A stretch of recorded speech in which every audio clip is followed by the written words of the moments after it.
finish the jokes now. Oh, we still got a couple more minutes. Good morning, Jenny. Glad I'm back. Yes. Good topics. Good topics of conversation.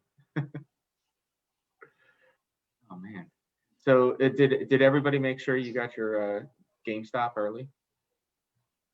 Your AMC, your silver? Forget GameStop. I just invested in silver. Yeah, that's what I was saying. So you get your silver now, or whatever's next. Gotta go find whatever has a massive short position, right? Well, I think tungsten futures would be a good one, right? Rare earth minerals that the Chinese dominate. Yeah. Get them in a short squeeze. Yeah, that's the future of solar power, right? Yeah, anything also that has to do with batteries. Yep. There's it's a lot of it's mined in South America that right now that goes into batteries. Some rare earth material that are unfortunately nasty, for the environment. But there's going to be more of that. So, from the engineering and manufacturing perspective, listen up. For sure. I would have liked to start a plexiglass company prior to this. Oh, True. I would be a multimillionaire at this point. That's how you advise Actually, yourself when you see one of those things that ask, what would you tell yourself in 2018? 1000% learn how to make plexiglass covers and just run with it. Exactly. All right. Well, we are live on Facebook and it is 9 o'clock. I'm sure we'll have a handful of other people join us here in a moment, but I just wanted to welcome everybody to the RTP chapter of 1 Million Cups. And I am going to start my screen share now. So give me just a moment. All right. Are we seeing what I'm seeing? Yes, we are. I hope so. Fantastic. All right, folks, like I said, this is the RTP chapter of 1 Million Cups. And let me tell you a little bit about 1 Million Cups. 1 Million Cups is a free national program that's designed to educate, engage, and connect entrepreneurs. We're a supportive and neutral space that is industry agnostic. And this is not a pitch environment, which means our presenters are not going to be selling to the folks in the room or the people watching on our Facebook live feed. We have about 160 communities of 1 Million Cups across the country in various cities and towns. And we are we're kind of the ecosystem building arm of the Kauffman Foundation. The Kauffman Foundation is a $4 billion endowment for the promotion of economic development in our communities through entrepreneurship. And the format of 1 Million Cups is we have 1 to 2 startup companies that are going to give 6-minute presentations, followed by about 20 minutes of question and answer from the audience. And the key question that we want to answer is, what can we as a community do to help our presenters? Now, we have a very interesting way of doing that because we're in the virtual format. We're going to do breakout rooms for the Q&A. There's going to be 3 different asks from our presenter. We're going to send, and we're going to do 4 breakout rooms, 1 for each of the asks and 1 for other topics of conversation. George will set those up before we go into the Q&A session. But then when we're going to come back and we're going to go through and address the topics that are spoken about in those breakout rooms. We would love for you all to get involved with 1 Million Cups. There's several different ways that you can do that. The first is you can become an organizer, which means that you help us connect and build our startup community by becoming a member of our organizing team. Now, there's a number of members of our organizing team on today. You got George and Terry, Frank, Tracy, myself, Jenny. If I missed anybody, I apologize, but now I can only see 4 Brady Bunch boxes right now with my screen being shared, so you're just going to have to deal with that. Other things that you can do, if you have a startup company and you think that presenting would be beneficial for you, you can apply to present.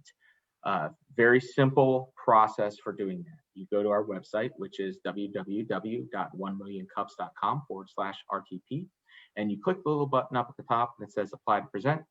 A couple of very simple questions to answer, and then our intake coordinator, Tracy, will be in contact with you to walk you through the rest of the process.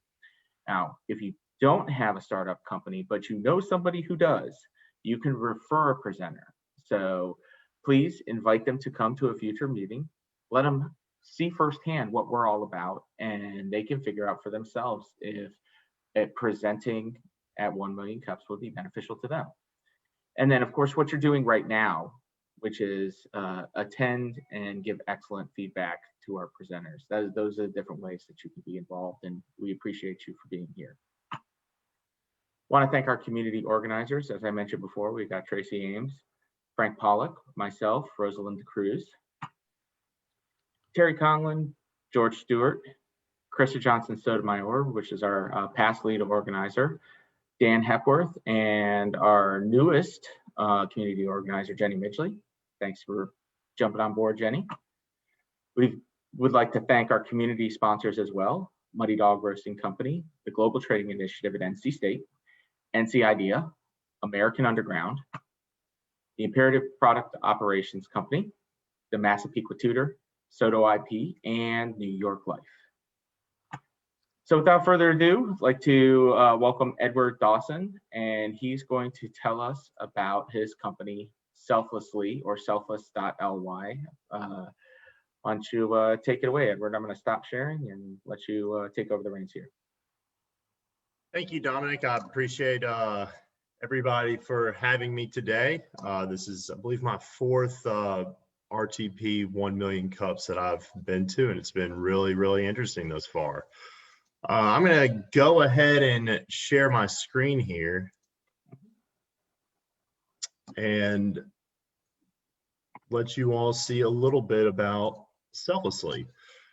So, like I said, my name is Edward Dawson. I am what is called the head of community engagement for a startup called Selflessly. We are a small company that is a B Corps certified organization out of Indianapolis. And we're essentially on a mission to help companies create or support a more inclusive company culture by way of philanthropy. So we've actually done some research, and we've seen there's been a lot of statistics that show that management, they really do understand that having a social impact does give them a competitive advantage compared to the rest of the market. You know, employees are a statistic that was put out by Deloitte a few years ago is that employees are now choosing companies that they work for based on how they give back to the communities. And consumers are also using social impact metrics to make their own purchasing decisions. So when companies, they obviously want to do well and give back to the community, but we've seen that they do struggle with having a direction or knowing exactly how they can give back. So a lot of them, you know, it's hard to start up a philanthropic program. You know, it does take a lot of time from an HR perspective to try to change company culture and get employees to give back. And a lot of times it's pretty expensive for especially those smaller organizations. So another statistic that we've actually seen is that $10 billion in corporate resources are actually allocated for social impact. But this goes undistributed to nonprofits due to internal company barriers, and that's an annual number. So, you know, even those bigger organizations, there's a lot of red tape and hoops that they have to jump through in order to get a lot of social impact done. So we've gone over, you know, a lot of organizations, they want to become one of those companies where employees want to work. So, you know, they want to create bigger talent pools. You know, they obviously want to reduce turnover. and you want to increase employee engagement. So these are all things that selflessly we're on a mission to help companies get done. So right now, leaders are asking themselves, how do I start a company giving and volunteer program? First and foremost, how do we get this thing to align with our company policy and values? How much time do we need to spend managing corporate social responsibility? You know, do we get our human resources to completely pivot and start a new program, you know, taking time away from their day-to-day and focusing on something that we think could really help us become a more attractive company? And what do my employees feel connected to our company? You know, especially during a time of pandemic, when you're onboarding individuals in a remote time, you want to make sure that your employees are feeling included in what's going on during during these kind of times of remoteness. So these are questions that, you know, a lot of C-suite and company owners are asking themselves. This is where selflessly we think that we can help out. Our main focus is making it easier for volunteer time management, giving back, workplace giving, helping with documenting in-kind donations, and really helping employees, making it easier for them to be aligned with philanthropic movements that are going on. We want to be able to help smaller organizations, give them the exact same tools that a lot of these bigger organizations already have when it comes to social impact. We see that employees, potential prospects, partnerships, they're really looking to work with companies that are trying their best to give back to the community. So we think that we can help in making it easier for companies to have the tools, at the very least, to create a philanthropic culture and make their employees more inclusive. So this is how selflessly we've kind of we've been seen to be able to help our very, very early employees, clients, I mean. This is just a few of our metrics of what we've done over the past couple months as we begin to try to continue to make smaller partnerships. With that being said, this is our core features. You know, we want to make it easy for social impact. We want to help employees feel more included in a company culture, and we want to help companies. Hey, Edward, excuse me, Edward, you're at 6 minutes. Could you wrap up, please? Sure. And we want to make companies more attractive for potential employees that want to work there. So with that being said, the things that I'm really looking for, we're looking for nonprofits that we could actually put on our community spotlight to help uplift them during this time, especially nonprofits that might have virtual volunteer opportunities. As we continue to get clients, this would be able to help them potentially get more volunteers. And we're looking for industries that our solution might be able to help out the most. We're launching a new website over the next month, and we're still trying to figure out how to get our name out there. And really, we're looking for advice on different ways to gain more exposure during these remote times. Great, thank you. With that being said, thank you. All right, Edward, I appreciate that. So we're going to set up breakout rooms now, and George is going to get those going. And meanwhile, while he's setting those up, we have a number of folks who are in attendance today that I believe are new to the group. If you have been here before, I apologize for not maybe having seen, especially in the virtual environment, because we have multiple pages and presentations going up, so I can't see everybody. But Jin Hong, who we spoke with earlier from Durham, she's here. We've got Shaylee Hackerman. here for the first time. Not sure if Mitchell Brooks has been here before. Hey, Mitchell, good to see you. We've got Umesh Pai, as well as Julia Kai, Clinton Brent, and Camille Berry. Welcome, everybody. Glad you could be here with us, and we appreciate you dedicating an hour of your morning to coming and visiting 1 Million Cups. And we hope that your feedback for our presenter will provide some additional insights for them, as well as having you make some community connections of your own here.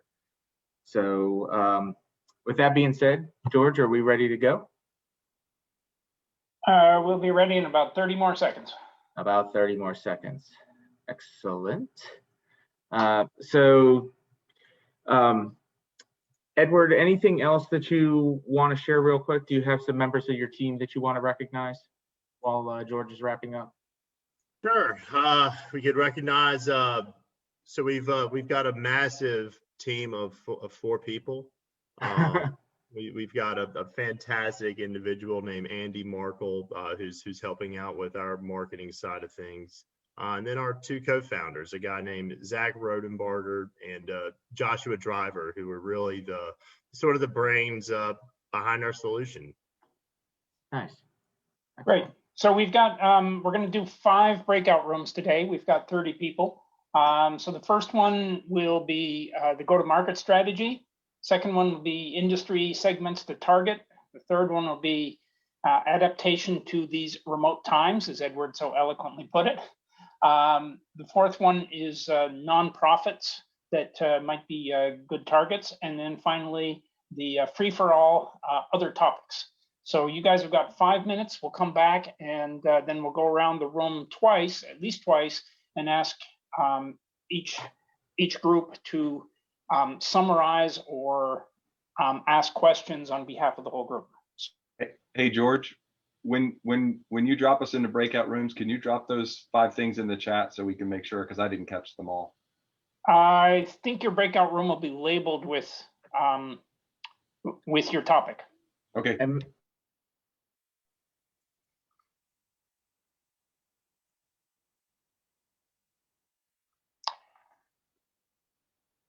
Hey, Edward, it's just you and me left here.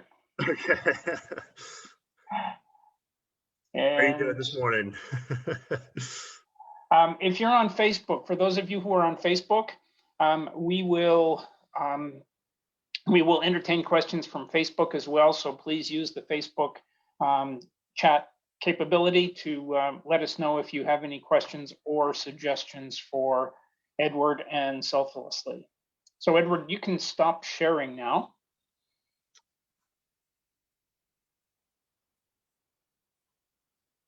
Good, thank you. Yeah. So thank you so much. Just to satisfy my curiosity, what's your funding model? How do you think you're going to stay solvent? It's a great question. So this is just to give you a little bit of background. We raised a little bit of money to build the solution, and it's an out-of-the-box solution right now. I think we struggle with, well, bottom line is, as a startup, we're trying our best to give this away to companies. Basically through pilot runs, trying to get exposure in that sense. We're still trying to find a fit of where this does fit within the realm of a company. We're your initial thoughts are to go after human resources. What I've discovered during this time is that human resources is extremely difficult to sell into. Especially during the times of a pandemic, because it's not a revenue driving department. It does help with company culture and things like that. But our biggest hurdle is probably getting over the true value proposition for a company to buy this solution. you've got to get it to the front of the line of their budgetary constraints and in terms of what they're going to spend this year, and make that argument for that this is going to save them a lot of money, or make them a more attractive company. And I think as a startup, I think that's been a difficult thing to do. We've got the, it's very easy to be aligned with nonprofits through our solution, every employee. And it's very easy from the administrative side to understand where the employees choose to donate their time, when they choose to donate their time. So you can make these sort of pivoting decisions throughout the year to encourage your employees to donate more. I think it's going to take us a lot of time to develop references, and really kind of get that exposure, because marketing doesn't have the budget to spend, or not marketing, human resources typically isn't a decision maker. So I think you've got to sell this as through marketing as well as finance, because they see the benefit value of it as you can track all of your voluntary and monetary donations, use that as for tax write-off purposes. It's a full tracking device for that. But marketing, what I've found, they would, as much as companies want to give back, it is more useful for them to be able to tell the world how much they give back. And that's where the business value actually is. So it's very strange. We're a certified B corporation, which is like, all of our decisions are based on pretty ethical values. But ultimately, we can continue to try to sell into human resources and continue to fail, or you can bring other departments in, such as marketing, and say, hey, you now have the tools, you can market through social media exactly where everybody is giving back. You can set up different group activities with this program. And it seems that, sadly or not sadly enough, that's more of the value than trying to go to human resources and say, hey, this is going to make you a more inclusive culture. So it's been an interesting. Yeah. So what size companies are you targeting? What's your beachhead? That's our model, is to go after small companies. What I have found, and that's, everybody's coming back, by the way. What'd you say? I said everybody is coming back okay, yeah, momentarily. Yeah. So we're going to have a crowd.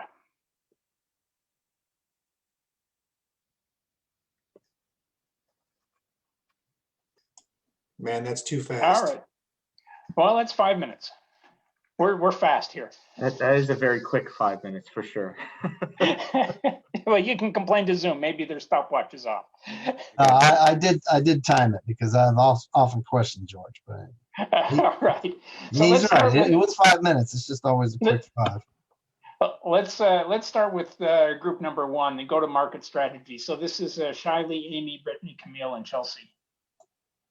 What do you got? The 5 minutes does go super, super fast, but we just came up with 2 things. First off, which is potentially targeting B Corps that already have need to have social responsibility in their activities. And it was mentioned that there is a listing of all B Corps, so that could be for initial outreach. And then the other idea was that for the nonprofits that they're already working with, finding out who they're what corporations they're already working with who may not have a system set up or maybe be doing it, and trying to figure out how to do it more effectively. So actually finding out from their nonprofit clients what corporations they're working with. Thank you. No, that's a fantastic idea. Great. All right, so group number 2, industry segments. So this is Cindy, Clinton, Dave, Dominic, and Dwight. Yeah, so we were a little uncertain about exactly what the platform, what the product is. We understand what we're trying to do here. So we did go to the website and do a little bit of poking around there. The the first thing that was immediate is obviously you want to target B Corp. So we're the same mind of group one, but we did notice that you had a pricing structure for companies that were already B Corps. So it seems to me that the pricing structure is also encouraging companies to go in that direction.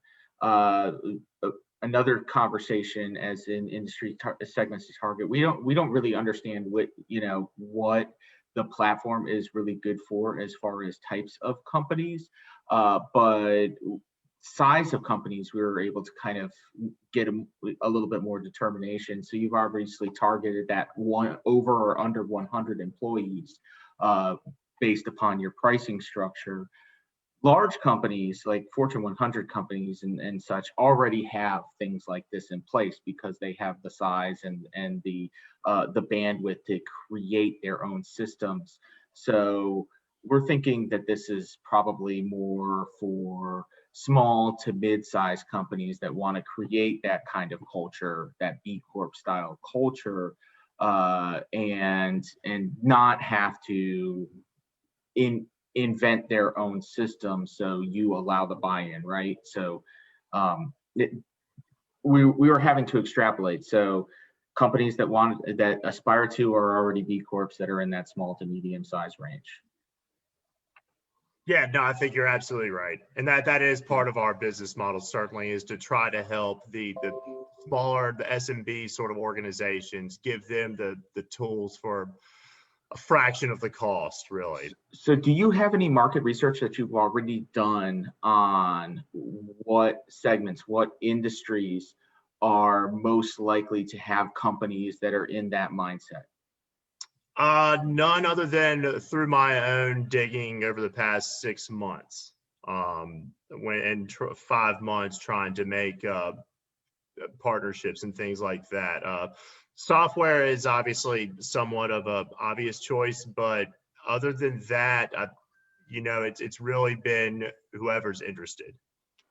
Okay. Well, I mean, maybe instead of just asking us what segments to target, maybe that's there's got to be some kind of spend and outlay there to start doing the market research, doing those kinds of surveys and analysis to understand exactly what industries want this kind of service, and then come back so that we can start making those introductions to you. Sure. Yeah. Okay. So we're going to move to group number 3. So this is adaptation to remote times. Adrian, Frank, Jacques, Jenny, and Christy. What have you guys come up with? Questions or suggestions? We had, we were looking at how to engage the employees, because a lot of these volunteer programs, right, that work with these companies, or you get rewarded by a paid day off for investing in these volunteer opportunities, whether it's Habitat or food drives or whatever the case may be.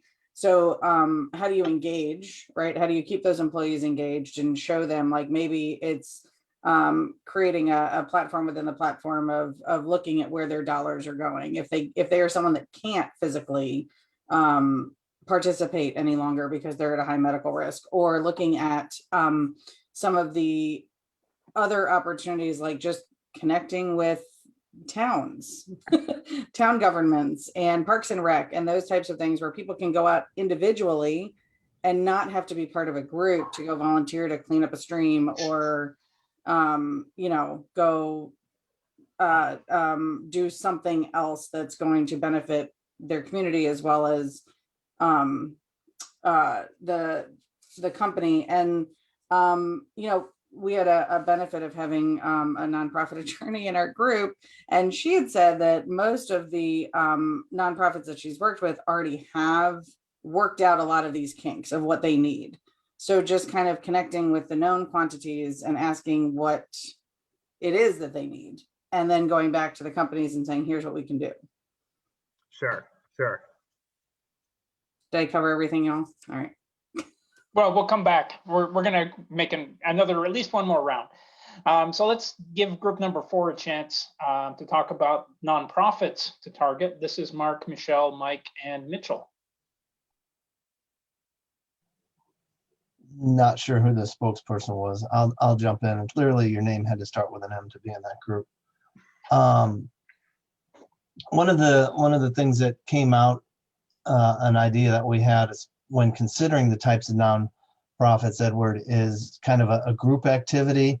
It's often difficult to go out to a Habitat to Humanity or Meals on Wheels, for a couple examples, to do that by yourself if you've never done that before. But those lend themselves very well to going with some other coworkers. So anything along those lines to where you could get groups of people.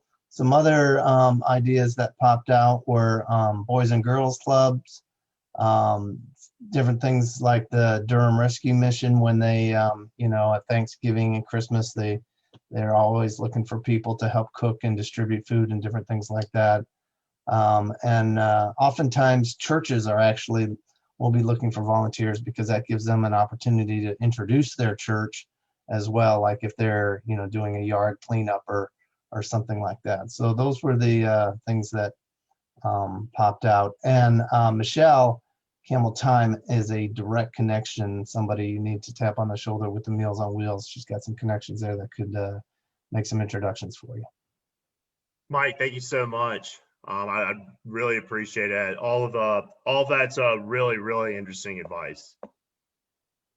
All right, so let's go to group number 5, which is the Free for All group. This is Stephen, Ted, Terry, Tony, Tracy, and Jen. Okay, I'll summarize. So basically, we kind of have 4 major thoughts. The first one is maybe find some online communities like LinkedIn groups that talks about corporate responsibilities, so that online marketing research there, maybe connect with the right people in those kind of groups. And the second one is maybe focus on a market that has a critical mass in certain geolocations.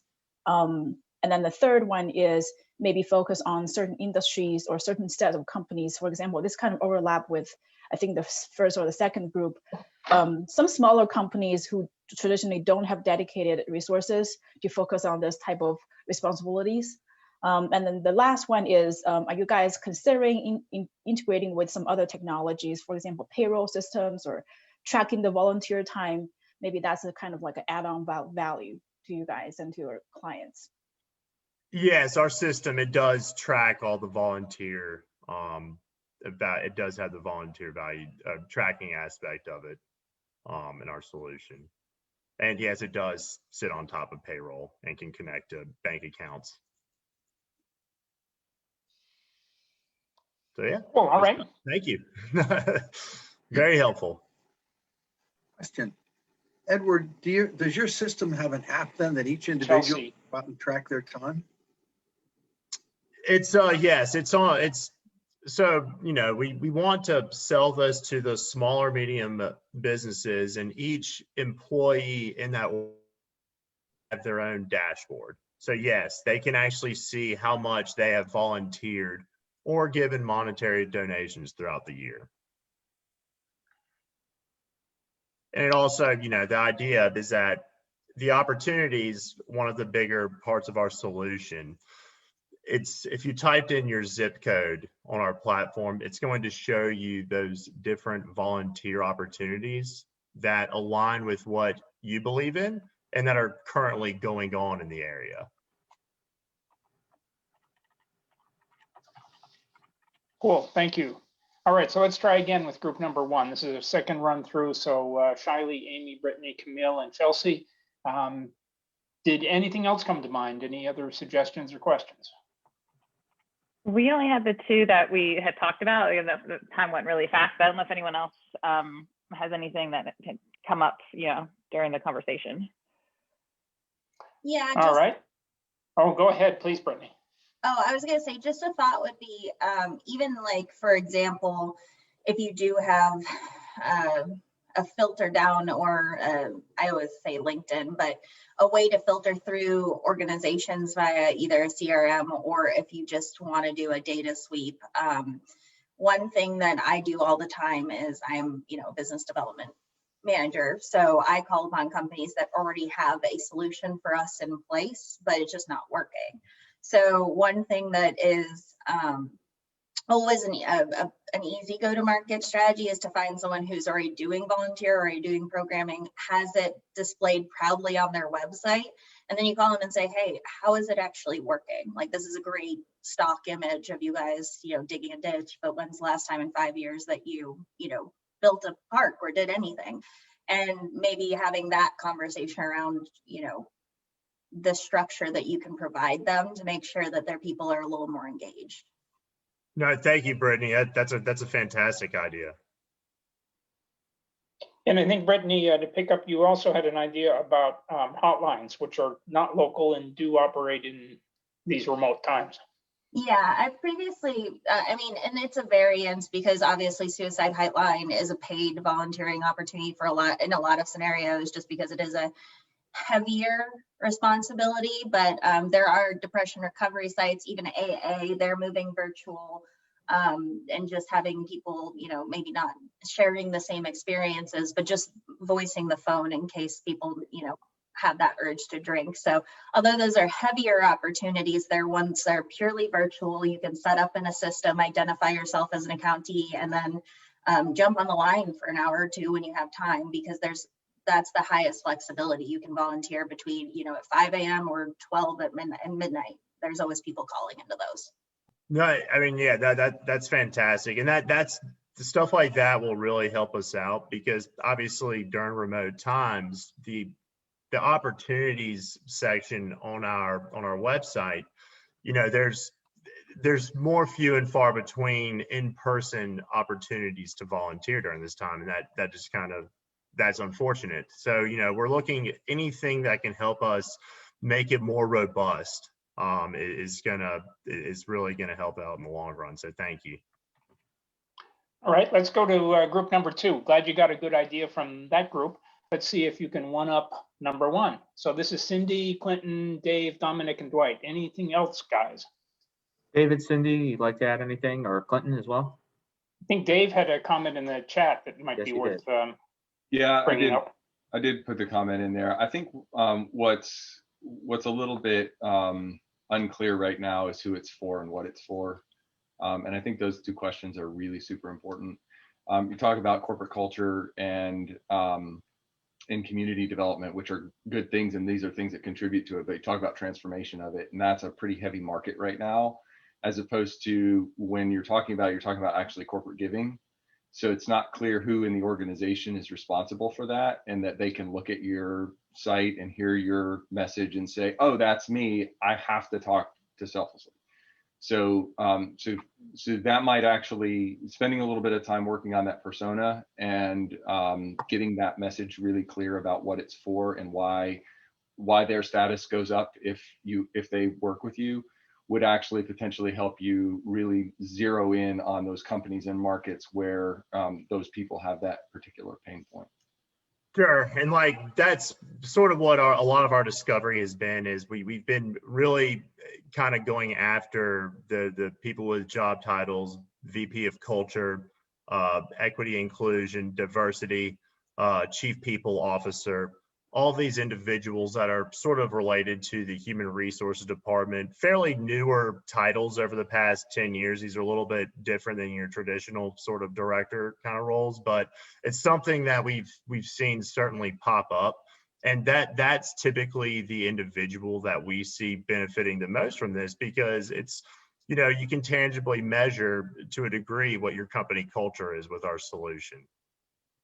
Yeah, I just wanted a quick follow up on that. And those are great titles. They're still pretty generic, and those people have a whole lot of other responsibilities like recruitment and retention and legal compliance and those things. So the real key will be finding the person in the organization who's on the hook for that social responsibility thing. And it might not be the person you think it is. I agree with you 100%. I would add that, maybe, if you have this VP of,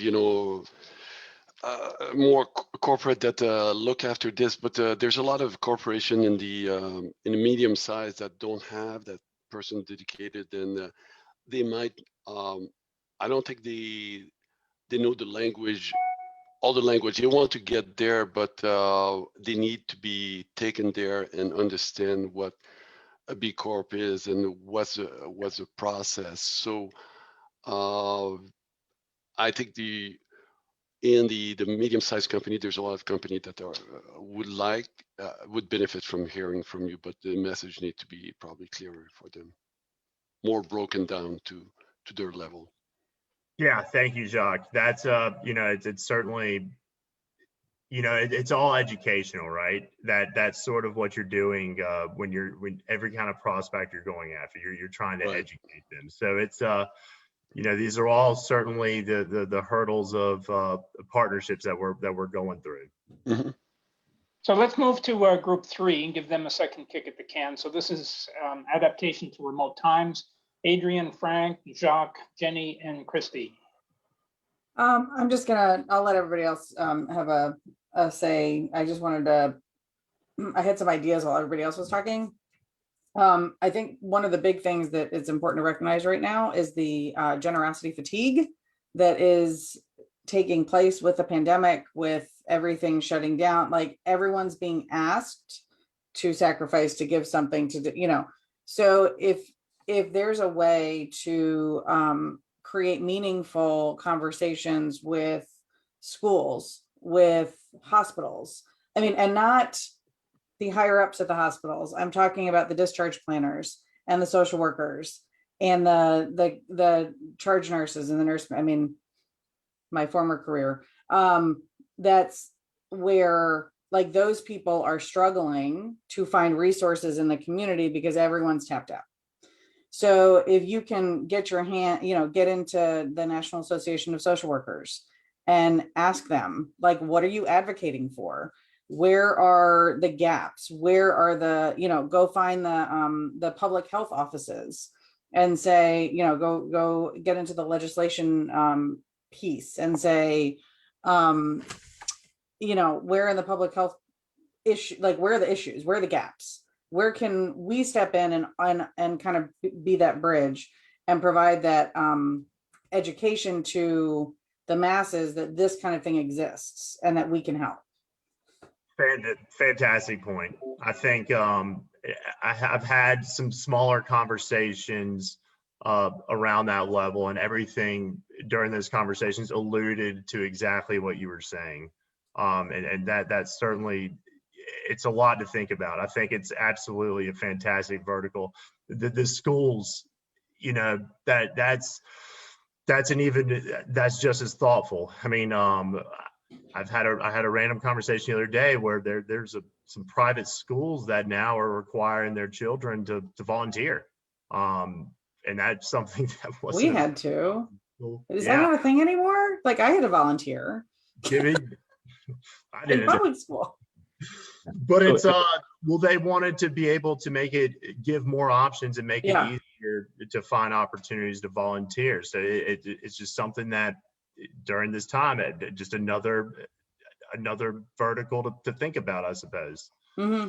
Yeah, I would add, Edward, think about smaller ways because of the donation and the generosity fatigue. Think about ways that you create content for smaller tools. So if it's Amazon Smile and choose one of these 3, that's a super easy way to do it because people are shopping virtually. And those little things, if enough people are doing, will really add up. So, yeah. And like what I see as one of the fantastic tools in our solution is that, we've pulled every 501c3 directly from the IRS database. So, we try to have, the opportunities to volunteer or donate to every nonprofit as possible. But we have an area where we can create group activities within an organization. And this can really help out any of those different employee resource groups and helping out movements and creating different activities to go clean up a park, just allowing for employees to be informed of, hey, Jenny decided to, hey, let's all maybe get together, see who wants to go clean up a park on Thursday. So hey, Edward, I'm going to interrupt with apologies. I admire your enthusiasm, but we've got 2 more groups to get to, and sure, no I'd problem. like to give them a chance. So let's go to group number 4. So this is the M group: Mark, Michelle, Mike, and Mitchell. You guys have anything to add, questions or suggestions? Mark had an idea around, he's connected with PTA, so I purposely didn't bring that one up so he could speak to it more. Yeah, I suggested, I think you probably already had thought of PTAs as a conduit for giving, and now looks like the entire country, every kid from at least 4th grade up has been accommodated by a way to be connected virtually. So for some folks that want to, in contrast to an individual contribution of time, they could connect with a classroom virtually anywhere in the States, really, and they could volunteer their time through that outlet. And the PTA is a national organization that flows through, I think you already know, through the state and local levels. But I think the virtual learning, like career day kind of stuff, tell me what you do during your work day, could be valuable to students so that they understand the workplace that they may get into in the future. Yeah, no, absolutely. I mean, mentorship is certainly something that is a beneficial tool right now if you can figure that out and get people to participate more, especially because it's easy to do it on a virtual level. No, thank you, Mark. Yeah, really quickly, Mike and Mark covered most of it there, but we also talked about a couple of other national organizations, and one of the benefits of partnering with those national organizations is you get some credibility and you piggyback on some of their good feelings. But Boys and Girls Club and Big Brother Big Sister both have virtual opportunities now, talking about mentoring, and that's a pretty good one to maybe plug into. No, thank you, Mitchell. All that stuff, it's stuff that we really need to think about. All right, and last but not least, the other topics group. So this is Stephen, Ted, Terry, Tony, Tracy, and Jane. One last kick at the can, guys.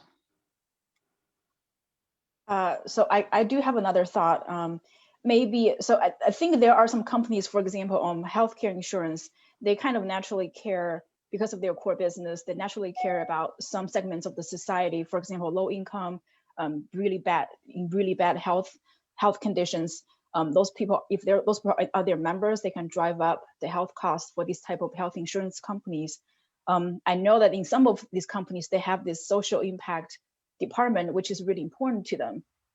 They're using like data science to build models to see what kind of social parameters are impacting these type of people's health conditions, health costs. I don't know if there are ways for you to partner with them, because they are working heavily with a lot of social workers with these type of groups. So there's probably an indirect way. No, that's a very good comment. There's probably some sort of indirect way to work in that vertical. Yeah, I think it just needs to be more thought out, I think. But no, thank you. Great. Hey, thank you. That wraps up our Q&A. Edward, are you going to be able to stick around for a few minutes after the meeting? I have a meeting starting at 10 o'clock. Okay, so for the 10 minutes, if you can stick around, we'll just have an unmoderated free-for-all after the formal meeting ends. So those of you who want to go into a little more depth, got it. Just a few minutes with Edward. It's time for community announcements. Jenny, no, I'm sorry, it wasn't Jenny. Who was it? Oh, Brittany. Brittany has an announcement for us. I just wanted to say to the network, I know that we're probably not construction related from a lot of our industries, but construction adjacent. I am an organizer and volunteer with NAWIC, which is National Women in Construction. And there's two exciting things that are happening. One, they are running a post-undergraduate scholarship. So it doesn't have to be a young female, but whether it's a daughter, a mother, a sister, everything's on my LinkedIn. I can attach it, but you can apply. It's obviously free money for women who are looking to do that. As well as we do have WIC Week coming March 7th through 13th. So if you do have any females who are interested in AE and C industry, Like I said, donors, mothers, anyone who you're related to, we have a full week of events just to intro them to Raleigh and the construction resources that are, you know, strong female leaders. So if anyone is interested, I'll throw up my LinkedIn profile and I have several posts about it. Great, Hey, thank Britt. you. So next one is some free money from NC IDEA. So Amy, can you tell us about free money from NC IDEA? Yeah, so everyone loves free money. Hi, everyone. Myself and my colleague Chelsea are on the meeting. We work for NC IDEA. We're an independent private foundation based in the Triangle, and we support startups and entrepreneurs in North Carolina. We have 2 grants, $10,000 micro grant and $50,000 seed grants that we have applications open for now through March 1st. So we have a lot of resources on our site. We have a recorded webinar. We've got FAQs, sample application templates. So if you are a startup that has, you know, growth-oriented startup in North Carolina, go check out ncidea.org or send it to people or startups, you know, founders and startups in your networks. We really want to find startups that maybe don't already know about us. And we also have virtual office hours that we're holding all throughout February to answer questions. Thank you, Amy. Terry has one from GTI.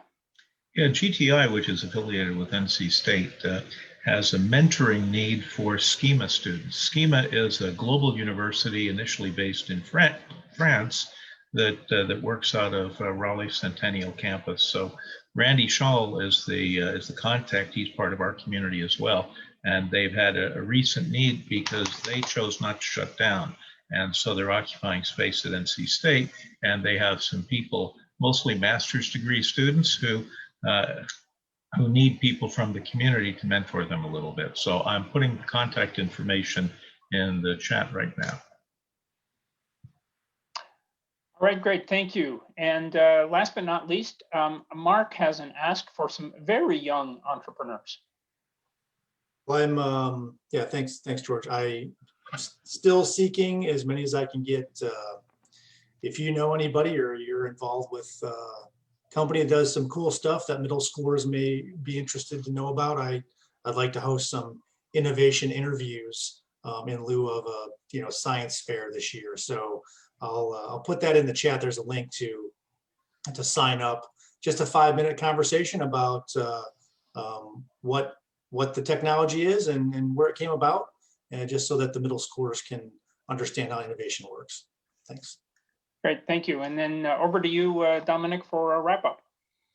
Yeah, well, I appreciate everybody coming. Thank you very, very much. This was a excellently attended 1 Million Cups. So I appreciate you all, like I said, giving up your hour on a Wednesday morning. I want to thank Edward for presenting today. Thank you so much. We would not be able to do these meetings if we didn't have presenters. So one final ask from us as 1 Million Cups community is please let people know that we're here, and let people know who you know that are founders of startup companies that we are here to help, and we're here to connect them with community resources to help them answer questions that they're trying to figure out about their company, and let them know that they have an opportunity to present and practice their presentations in a safe and non-judgmental environment. So on behalf of all of us, we're going to go ahead and wrap up the live feed and do a little round robin questioning with Edward until he has to run. First person I'm going to call on